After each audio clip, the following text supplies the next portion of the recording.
হুম। তো তুমি ওদের যে গান শুনেছো সেটা কি বাড়িতে বসেই, ঘরে বসেই শোনা যায়? তো কি সমবেতভাবে হতো? সমাজ গায়ন যেমন। হ্যাঁ, সুরটা কিন্তু বেশ মজার তুমি যেটা বললে। কিন্তু সুরটা মানে এটা সুধীরবাবুর বাড়িতে হচ্ছে, অর্জুনদের বাড়িতে। আর ওনাদের বাড়িটা হচ্ছে ওই 6 নম্বরের পাশে যে গলিটা সেটা। আচ্ছা। তা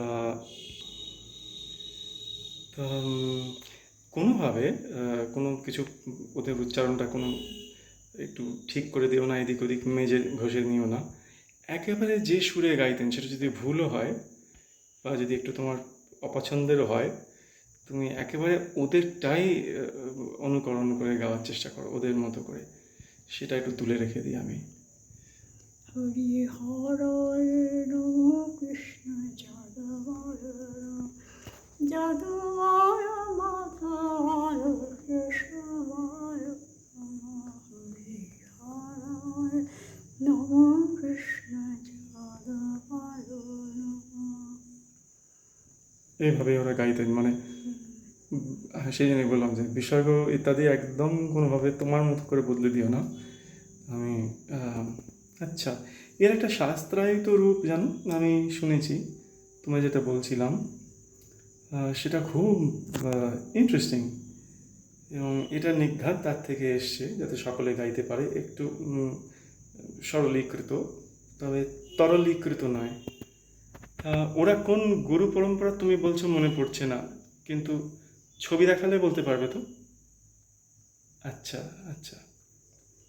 আর সব থেকে যেটা আমার বড় আজকে প্রাপ্তি হলো আমার কালকের ওই গানের জন্য, যে তুমি যেটা আমায় আজকে শেখালে, এবং আমি এটা মানে অসম্ভব আমার প্রাণের একটা নতুন আহ, আমার ঝাঁপিতে একটা জায়গা করে নিচ্ছে আজ থেকে। সেটা হচ্ছে যে মোহনানন্দ ব্রহ্মচারী এই গানটি উনি আখর দিয়ে গাইতেন।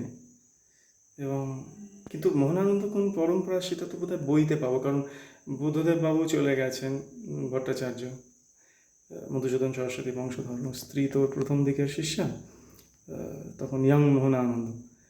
এখন নীলুবাবু যদি জানেন, আর কারণ নিমাইবাবু চলে গেলেন, একটা গোটা বিশ্ববিদ্যালয়ের বা তার থেকেও বড় কিছু একটা চলে গেল ওর সাথে। ফলে বলার খুব, ও হ্যাঁ, গোবিন্দ গোপাল বাবুর কাজিন হন ওই, ওরা তো কিছু একটা মোহনানন্দ ব্রহ্মচারী মহারাজ। ফলে ওদের কেউ একজন হয়তো কিছু বলতেও পারেন, যদি। হুম, আমি তোমার ছবিটা দেখাবো, তুমি দেখো। আর ওদের গানেতে আমি জানি তোমার পুজোর সময় মতো আমি ঢুকে পড়েছি, কিন্তু ওদের গানের মধ্যে কোনো বিস্তার কি ছিল না, শুধু এই শব্দগুলোই ওরা গেয়ে যেতেন বারে বারে বারে বারে। এই হরি হর নমঃ যেটা গাইতেন অর্জুনদের বাড়িতে, ওইভাবেই চলতো ওদের পরম্পরায়। হ্যাঁ, তাহলে সমাজ গায়ন দেখতে হবে ওটা কোন ওদের গুরু পরম্পরা।